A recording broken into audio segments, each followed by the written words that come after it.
Ethan walked slowly across the barren plain, the red dust crunching beneath his boots. The sky above was heavy with dark clouds, and streaks of lightning flashed in the distance, giving the world a strange glow. He had been traveling for hours, his supplies running low, his body weary from the endless march across a planet that was not his home. The wreckage of his shuttle lay far behind him, a twisted reminder of how fragile human machines could be in the vastness of space. Yet even in his exhaustion, Ethan's mind stayed sharp. He knew that if he gave in to despair, he would never find a way to survive. As he climbed over a ridge of jagged stone, he froze. Below, near the broken walls of what seemed to be an old, alien structure, sat a figure. At first he thought it was a trick of his tired eyes, a shadow shaped like a person, but when the figure stirred and turned its head toward him, he realized it was real. His heart beat faster. He had never seen another living being on this world since the crash. The figure was small, almost fragile, with skin that shimmered faintly under the fading light. Her eyes glowed softly like silver lanterns, though her face was thin with hunger. She sat curled against the stones, her arms wrapped around her knees, as if trying to keep herself from falling apart. Ethan felt an instinctive pull. This was not a soldier or a threat. This was someone in pain. He approached slowly, raising his hands to show he meant no harm. The girl watched him closely, her glowing eyes never blinking. Ethan could see now that her lips were cracked, her breathing shallow. She looked like she hadn't eaten in days. For a moment he hesitated because his own rations were nearly gone. He had one pack left, a small portion of compressed food, enough to give him strength for one more day of travel. If he gave it away, he would have nothing. But as he looked at her again, trembling and too weak to rise, he felt the decision form inside him. What good was surviving another day if he left someone else to die before his eyes? He reached into his pack, pulled out the food, and slowly placed it on the ground between them. The girl tilted her head, confused. Her people had never known such gestures from strangers. For a long moment she did not move, as if unsure whether this was a trick. Then, with surprising speed for someone so frail, she reached forward and seized the food. She tore it open with careful precision and began to eat. She did not speak at first, but her gaze never left Ethan's face. He stood quietly, letting her eat in peace, though his stomach clenched at the thought of the hunger he would feel tomorrow. When the food was gone, the girl leaned back against the stone. Her voice came at last, soft and strange, as though more than one tone spoke at once. "Why?" she asked. The single word echoed slightly, making the air feel heavier. Ethan rubbed the back of his neck, trying to find simple words. "Because you were hungry," he said. "That's reason enough." The girl's eyes narrowed, studying him as if searching for a hidden meaning. "Among my people," she whispered, "to need is weakness, to accept is shame. Yet you give freely." Her voice carried both wonder and suspicion. Ethan shrugged. "Where I come from, sharing keeps us alive. Hunger doesn't make someone weak, it makes them human, or whatever you are." He gave a small, tired smile, trying to ease the tension. For the first time, the girl's expression softened. She tilted her head again, almost like a curious child. "I am Leora," she said, "daughter of she who rules."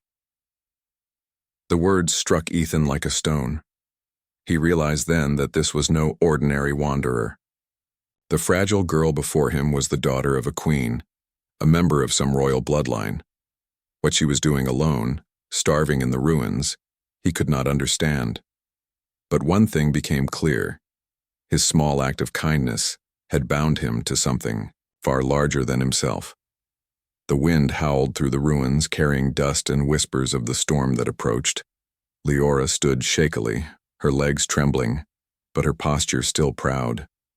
She looked at Ethan with a strange intensity, as though she had already decided something about him. "You have given me life," she said. "Now you must come. My mother will want to see you." Ethan blinked, startled by the sudden demand. He had expected thanks, maybe a few words before they went separate ways. Instead, he found himself staring at the glowing-eyed daughter of an alien queen who now insisted that he meet her mother. He almost laughed at the absurdity, but the seriousness in her eyes silenced him. Somewhere deep inside, he felt the weight of his choice pressing down. Feeding her had seemed like such a small act. But here, in this strange world, small acts carried consequences greater than he could have imagined. As lightning split the horizon, Ethan realized his journey had only just begun. Ethan followed Leora through the ruins with heavy steps, still trying to understand what had just happened. The girl walked slowly, her thin frame swaying, but there was a determination in her stride. She had eaten only moments ago, yet it was as if that little food had sparked life back into her. Her glowing eyes lit the dim paths, casting strange reflections against the broken walls. Ethan had many questions. About her people, about why she had been left starving in such a lonely place. But he did not know where to begin. Leora broke the silence first. "You should not have done that," she said without looking at him. "Given you food?" Ethan asked. His voice was calm, though inside he was still uneasy. "Yes," she replied. "Now the bond exists. My people will see it." Ethan frowned. "A bond? What bond?" She finally turned to him, her silver eyes sharp despite her weak body. "You shared your strength with me. Among my people, such an act cannot be ignored. It means you see me as yours, or you wish me to see you as mine. My mother will not let this pass." Ethan let out a soft laugh, though it was more from nerves than humor. "Back where I'm from, giving someone food just means they were hungry. That's all." But Leora shook her head. "Not here. Here, nothing is given freely. Everything is a test. Everything is a measure of power." She stopped walking and faced him fully, her posture surprisingly regal for someone who had been so close to collapse. "You may not know it, human, but you have already changed the path of my life. That means you must stand before the queen." The weight of her words pressed on Ethan. He rubbed his temples and muttered, "Great. All I wanted was to survive one more day, and now I'm being dragged to meet alien royalty." Despite his sarcasm, Leora's lips curved into the faintest smile. She seemed amused by his honesty, as though she was not used to such plain speech. They continued walking, the wind carrying the smell of rain and dust across the open plains. As the storm rolled closer, Leora guided Ethan to a sheltered place beneath a natural arch of stone. They sat together, the silence stretching between them once more. Ethan's stomach growled, reminding him of what he had given up. Leora heard it, and for a moment her expression softened with guilt. "You will suffer for me," she said quietly. "I do not understand why." Ethan leaned back against the stone. "Because where I come from, we don't let people starve when we can help. That's it. No trick, no hidden reason." He glanced at her glowing eyes, trying to read them. "You keep looking at me like I'm lying, but I'm not." Leora studied him for a long time, her gaze unblinking.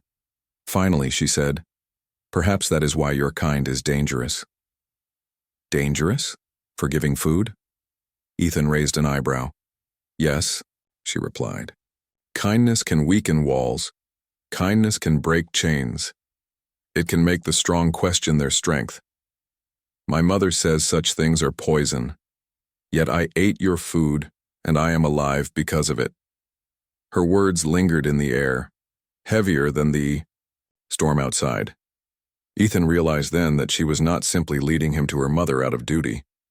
There was something else, something deeper stirring inside her. His small act had shaken her beliefs, and that frightened her as much as it intrigued her. As night fell, the storm passed over them. Flashes of lightning lit the horizon, but the arch kept them dry. Ethan could not sleep. He kept thinking of what tomorrow might bring. Meeting an alien queen was not part of any plan he had imagined when he left Earth. Yet here he was, tangled in the affairs of a people he did not understand. Leora sat with her back straight, watching the storm fade. Her voice was soft when she spoke again. "When we reach the palace, many will hate you. They will see you as a threat.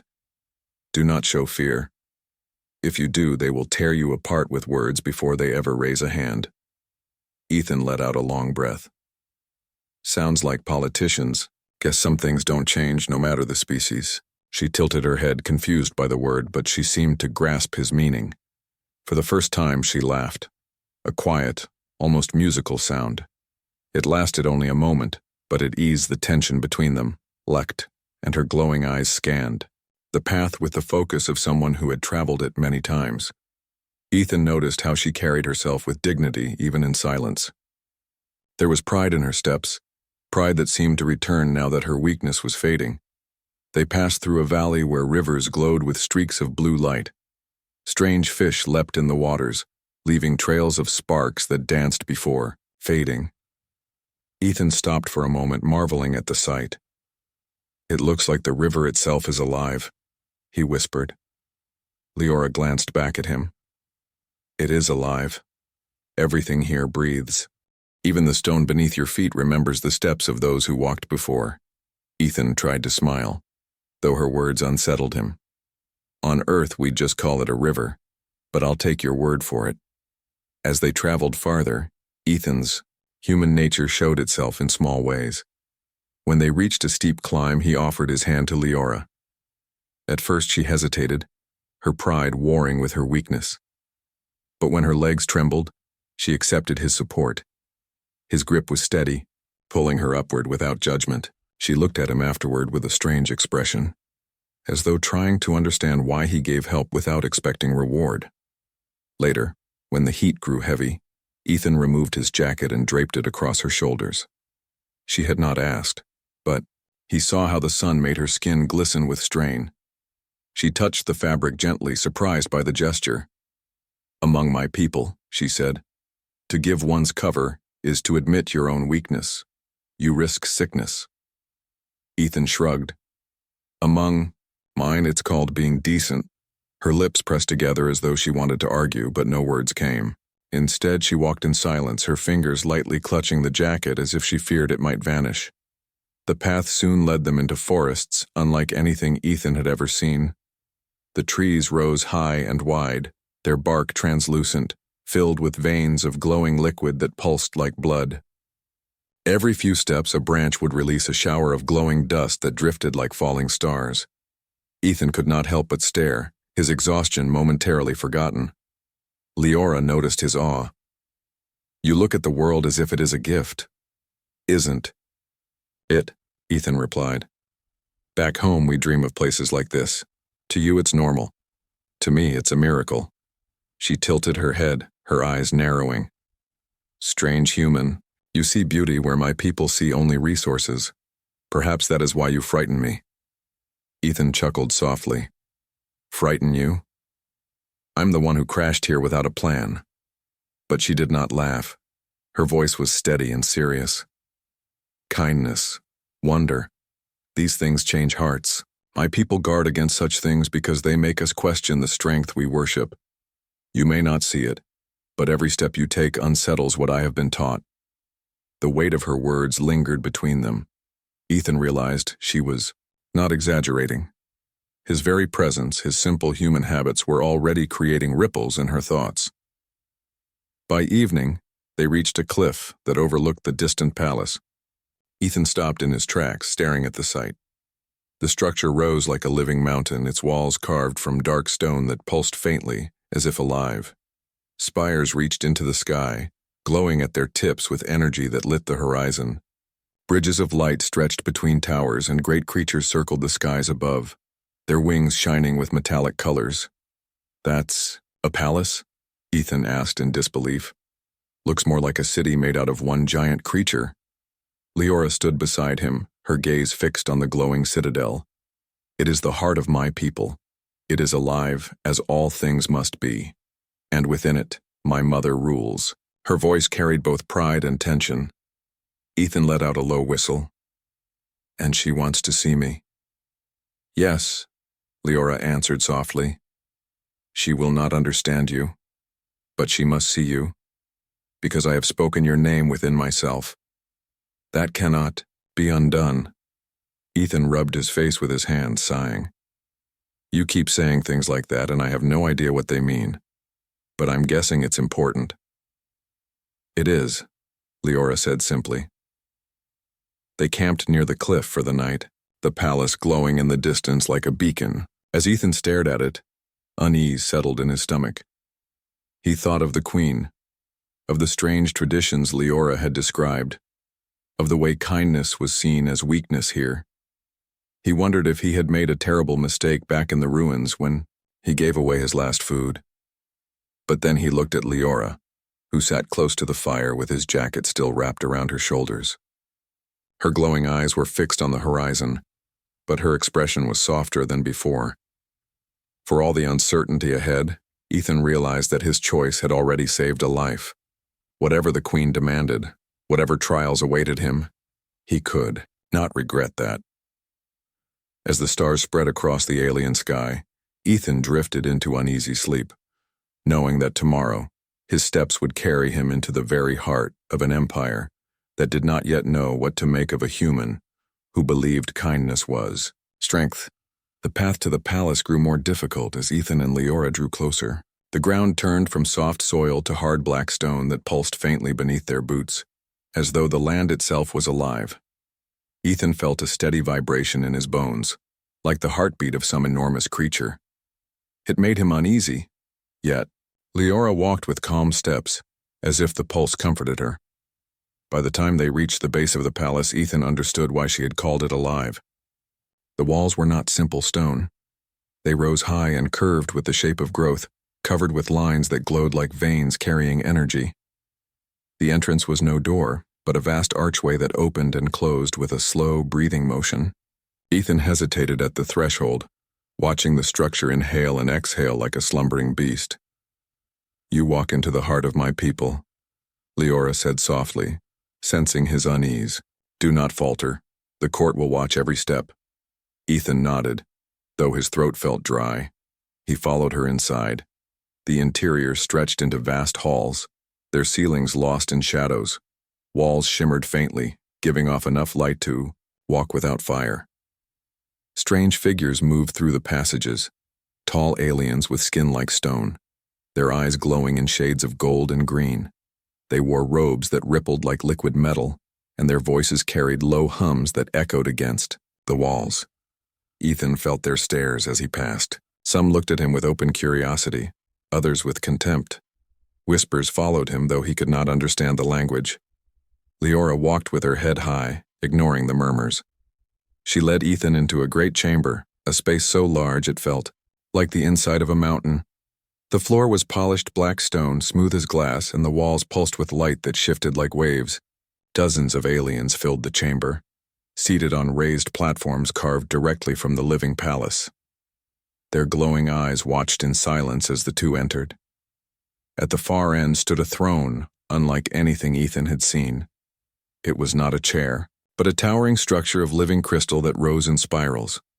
Energy crackled softly around it, and upon it sat the queen. Ethan felt his breath catch. She was taller than all the others, her form wrapped in flowing robes that shimmered with every color of the spectrum. Her skin glowed faintly, and her eyes burned with silver light brighter than Leora's. Her presence filled the chamber like a storm, commanding silence without a single word. Leora dropped to one knee before the throne, bowing her head. Ethan remained standing, unsure of what was expected. The queen's gaze turned to him, piercing and cold. For a moment, Ethan felt as though she could see every thought inside his head, stripping him bare. At last, her voice filled the chamber, low and resonant, carrying power in every syllable. Human. The word echoed, though she spoke in a language he should not have known. Yet somehow the meaning came clear to him, carried by her will. Why do you walk beside my daughter? Ethan swallowed hard, then answered as plainly as he could. Because I found her starving in the ruins, I gave her food. She chose to bring me here. A ripple of whispers spread through the court. Some looked shocked, others outraged. The queen's eyes narrowed. You gave her food, she repeated slowly. Why? What did you seek to gain? Nothing, Ethan said. His voice trembled slightly, but he forced himself to meet her gaze. She was hungry. I helped because it was the right thing to do. The chamber grew still. Many in the court sneered, muttering in disbelief. To them, the idea of giving without gain was absurd. But the queen raised her hand, silencing them. You speak of right and wrong, she said. Strange words in my hall. Among my people, survival is earned. The strong consume, and the weak are forgotten.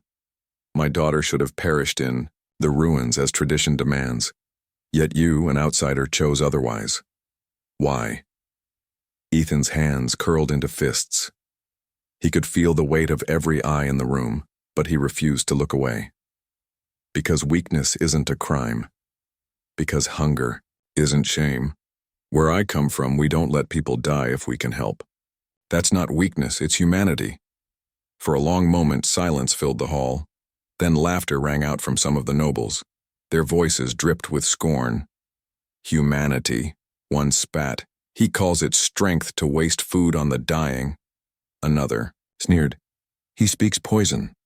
He would have us pity the weak until we are weak ourselves. Ethan felt heat rise in his chest, but before he could respond, the queen lifted her hand again. The chamber fell silent. Her silver eyes never left Ethan's face. Strange human, she said. You defy our ways with simple words. You claim compassion is strength. She leaned forward, her voice sharpening. Then prove it. You will face the trials of the proving grounds. Survive, and perhaps I will believe your words. Fail, and you will die as all weak things must. Leora's head snapped up. Mother, no! Silence, the queen commanded. Her voice struck, like thunder, and even Leora bowed her head. Ethan's pulse quickened, but he stood firm. He had expected something like this.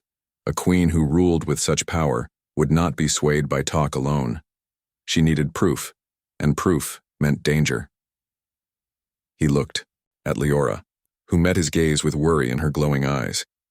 Fine, Ethan said, his voice steady despite the fear in his chest. I'll face your trials. The queen leaned back in her throne, her expression unreadable. Then let it be so. The court erupted in whispers once more, excitement and scorn mixing in equal measure. Ethan stood alone in the center of the chamber, the weight of their judgment pressing down on him. He had come this far because of a simple act of kindness, and now that act had led him into a challenge that could cost his life. Yet as he looked at Leora and saw the way she silently willed him to endure, he felt a spark of determination. Whatever the trials were, he would not give up. The proving grounds lay deep within the palace, carved into its living heart. Ethan was led there by guards whose glowing eyes never left him. Their tall figures moved with precision, their steps echoing across the long halls. Leora walked at his side, though her head was bowed. She had tried to speak to her mother again, to stop this trial, but the queen's command had been final. Nothing could change it now. When they reached the gates, Ethan paused to take in the sight. The arena stretched wide, its floor made of smooth black stone. The walls pulsed faintly, and strange lights floated high above, glowing like stars against the dark ceiling. Around the edge of the arena, nobles of the court gathered in rows, their eyes glimmering as they whispered to one another. They had come to watch the human prove or fail his strange claim that kindness could be strength. The queen herself appeared above on a high platform, her presence commanding silence. Her gaze swept over Ethan like a weight. The trials begin, she declared, her voice echoing. Let us see what your humanity is worth. Ethan's chest tightened, but he forced his breathing to steady. He had no weapons, no armor, nothing but his wits and his will. He reminded himself that he had survived the crash, the storms, and the harsh march across this alien world. Whatever this place threw at him, he would endure. The first challenge began with a deep rumble.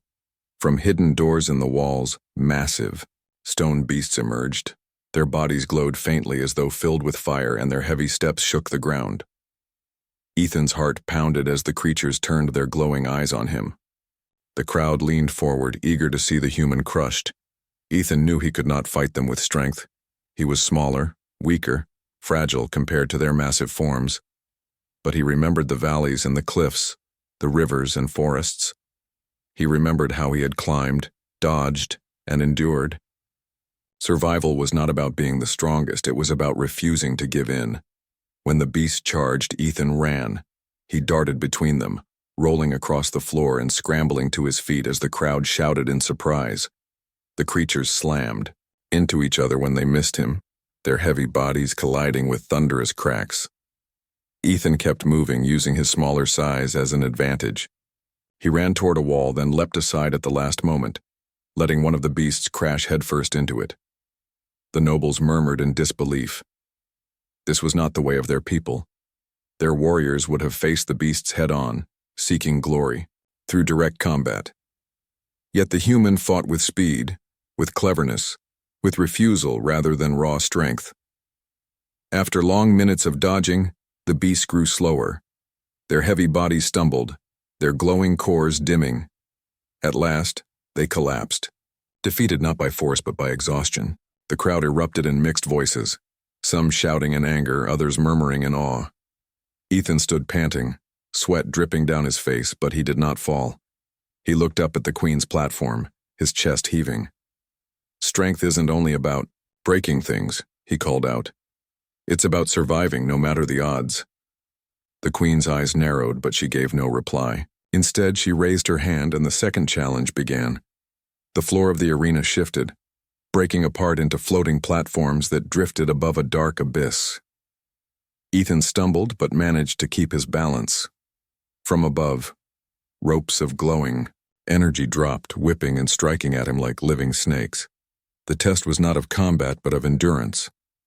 Each strike that hit him burned with pain. Each slip of his foot threatened to send him falling into the endless dark below.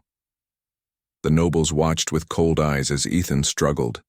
His body ached, his skin blistered where the whip struck, yet he kept climbing from one platform to another. Every time he thought he could not go further, he forced his body to move again. He thought of the crash, of the hunger, of Leora's fragile form when he had first found her. If he had given up then, she would be gone. If he gave up now, everything would end here. He pressed on, his will stronger than the pain. Step by step he crossed the shifting platforms until at last he reached the far side. His body trembled with exhaustion, but he was still standing. The chamber grew silent. Even the nobles who had mocked him before now stared in disbelief. The human had endured pain, exhaustion, and fear, yet he had not broken. From her high throne, the Queen rose slowly. Her silver eyes blazed as she looked down at Ethan. "You survive," she said. "You endure. But survival is not victory. One trial remains." The floor shifted again, returning to smooth stone. From a gate on the far side, a final figure emerged. It was no beast, no trap of the palace. It was a warrior of her people, tall and broad, armored in living plates that shimmered with energy. In his hands, he carried a staff that glowed with deadly light. The crowd roared with approval. This was the true test, the duel against a champion. Ethan's heart sank. He had no weapon, no armor, no training for this kind of fight. Yet when he glanced toward the side of the arena, he saw Leora watching him, her hands clenched tight, her eyes filled with something he could only call belief. He took a deep breath, steadying himself. He had not come this far to surrender now. Whatever happened next, he would show them that humanity's strength was not in weapons or power, but in refusing to give up. As the champion raised his staff, the trial of the human truly began. The champion stepped forward, his tall form gleaming under the strange lights of the arena. His living armor rippled like liquid metal, flowing with every movement. In his hands, the glowing staff pulsed with raw energy, a weapon that could crush a stone wall with a single strike. The nobles leaned forward eagerly, certain the end of the human had come. Ethan's throat tightened, but he forced himself to breathe. He had no weapon, no armor, and no knowledge of alien combat. All he had were his instincts, his stubborn will, and the lessons he had learned since the crash. Strength was not always about force. Sometimes it was about refusing to give in. The warrior moved first, striking with speed that surprised Ethan. The staff cut through the air, humming with dangerous power. Ethan dove to the side, barely rolling away before the weapon struck the ground, sending sparks of energy rippling across the floor. The crowd cheered, their voices echoing in the chamber.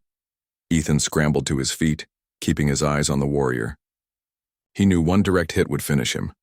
The staff was too powerful, too fast. If he tried to fight the way the warrior fought, he would lose. But if he thought differently, maybe he could last.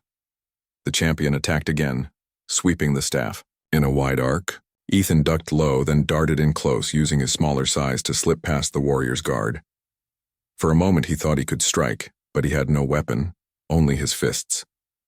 He swung, landing a punch against the warrior's chest, but the armor absorbed it as if it were nothing. The champion shoved him back, sending him tumbling across the floor. Pain shot through Ethan's side, but he forced himself to rise again. The crowd laughed, mocking his attempt. Yet he saw something in the warrior's stance. Confidence.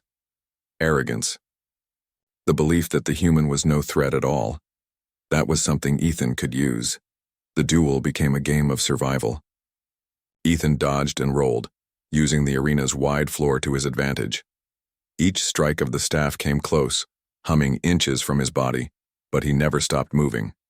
He let the champion chase him, let him swing again and again, until sweat beaded on the alien's brow and his strikes grew just a little slower. The crowd grew restless. They had expected the human to be crushed quickly, but he kept standing. His movements were clumsy compared to their trained warrior, yet his persistence unsettled them. The queen watched in silence, her expression unreadable. At last, the champion roared in frustration and lunged forward with a powerful strike. Ethan saw the opening in that reckless move. At the last moment, he sidestepped, letting the staff slam into the ground. The energy blast rippled out, and for a heartbeat the champion's stance faltered. Ethan acted on instinct. He dove forward, grabbing hold of the staff with both hands. The warrior snarled, trying to rip it free, but Ethan clung to it with all his strength. It was not about overpowering, it was about leverage. He shifted his weight suddenly, twisting his body as he had once done when climbing jagged cliffs. The unexpected move pulled the champion off balance. The great warrior stumbled, crashing to one knee. Gasps rose from the crowd. Ethan saw his chance. He drove his knee into the warrior's arm, forcing the staff loose. The weapon clattered across the floor, its glow flickering. The nobles cried out in shock. No one had expected the human to disarm their champion. The warrior rose with a furious roar, charging barehanded now. His fists swung with crushing force, but Ethan ducked and weaved, his body fueled by pure desperation. The champion grabbed him at last, lifting him high into the air, ready to slam him down. Ethan's mind raced. His hands reached out, finding the weak seams in the living armor. With all his might, he jammed his fingers into the crack and pulled. The armor pulsed with pain, and the champion's grip faltered. Ethan twisted free, landing hard on the floor. His body screamed with pain, but he forced himself up again. Across from him, the champion staggered, clutching his cracked armor. The arena had fallen into silence. For the first time, the nobles stared at Ethan not with mockery but with unease. The human, fragile and unarmed, had forced their warrior to falter. The champion roared once more, charging in a final desperate attempt to crush him. Ethan braced himself, every muscle burning. At the last second, he dove aside, letting the alien's momentum carry him forward. The warrior stumbled past, crashing against the wall with a thunderous impact. His armor cracked fully, sparks flickering across its surface. When he turned back, his eyes burned with fury, but his strength was gone. He dropped to one knee, chest heaving. Ethan stood across from him, trembling, his body battered and exhausted, but still on his feet. The queen rose slowly from her throne. The chamber grew still as her voice filled the air. "Enough," she commanded. The champion bowed his head. In defeat, his pride shattered. The nobles whispered among themselves, struggling to understand what they had seen. The queen's gaze turned to Ethan. Her silver eyes shone, not with anger now, but with something sharper. Curiosity. "You have endured the beasts, the trials, and my champion," she said. "You stand when others would fall. Perhaps there is more to humanity than weakness after all. Ethan swallowed hard, his chest still rising and falling with exhaustion. He had no words to give her, only the proof of his survival. Beside the Queen's throne, Leora's eyes glistened with relief.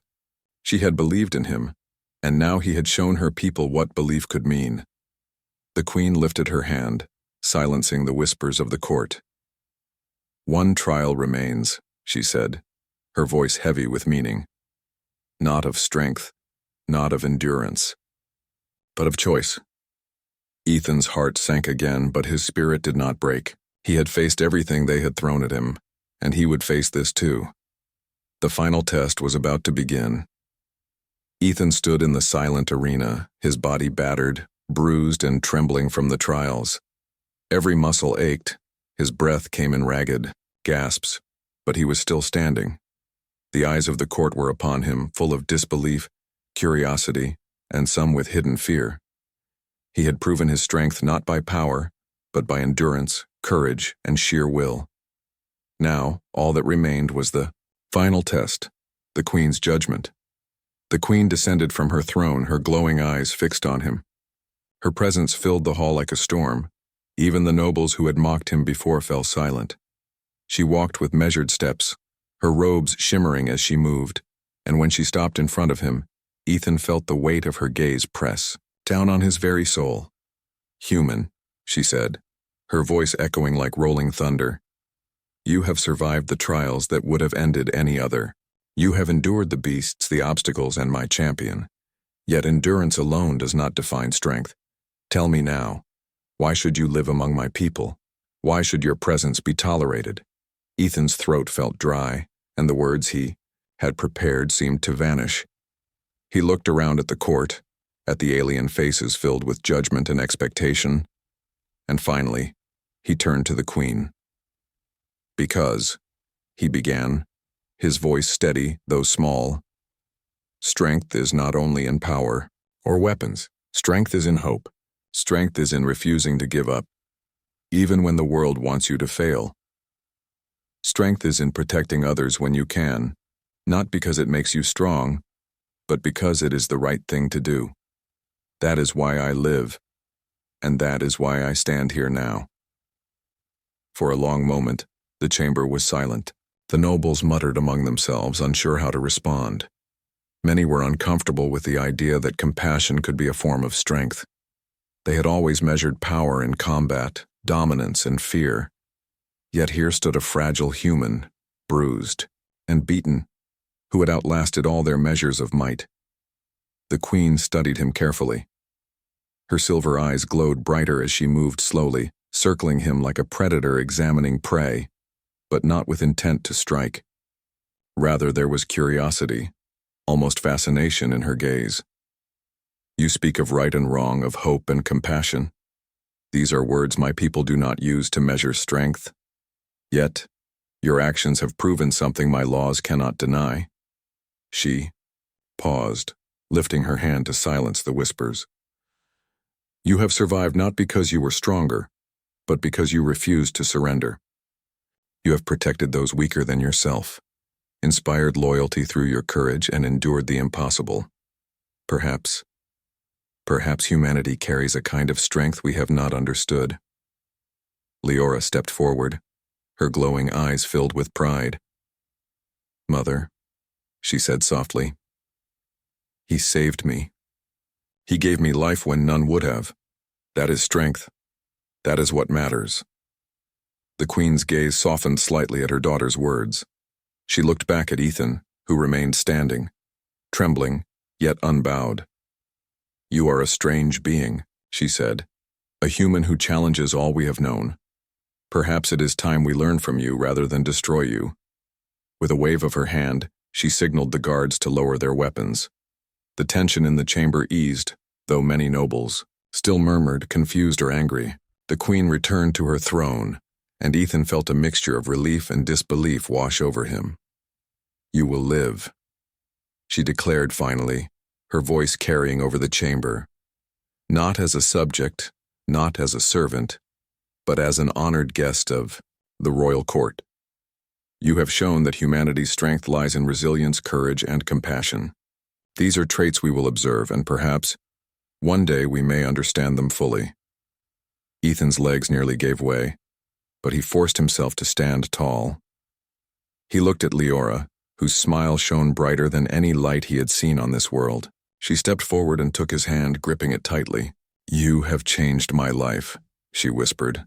"And you've changed mine," he replied softly. The nobles began to disperse, murmuring among themselves, their opinions divided.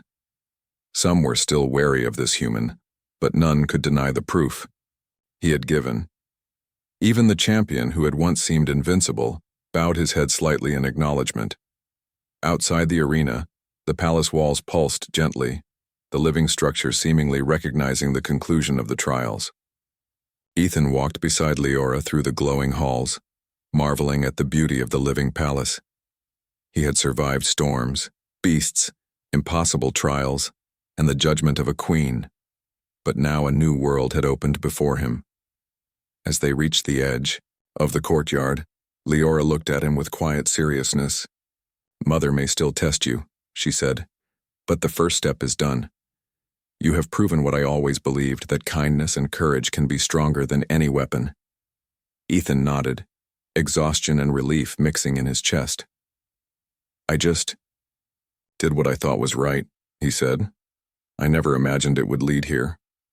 Leora smiled, a soft glow in her eyes. "It did, and now perhaps your example will teach my people something new. Perhaps it will remind them that strength is more than power. It is heart." Ethan gazed up at the palace towers glowing under the alien stars, feeling the weight of what had happened. He had come from a distant world, alone, lost and hungry. But through simple acts of humanity, giving food, helping, refusing to give up, he had changed the course of an entire civilization. For the first time since his crash, he allowed himself to feel hope. The trials were over, but a new chapter had begun, not just for him, but for the people he had touched. And somewhere deep inside, he knew that no matter how different the worlds, courage, kindness, and resilience were universal. Ethan exhaled slowly, feeling the weight of exhaustion lift just a little. Beside him, Leora's hand remained in his, warm and steady. Together they stepped forward into the palace toward a future that neither human nor alien could have predicted, a future shaped by the simple but profound strength of humanity.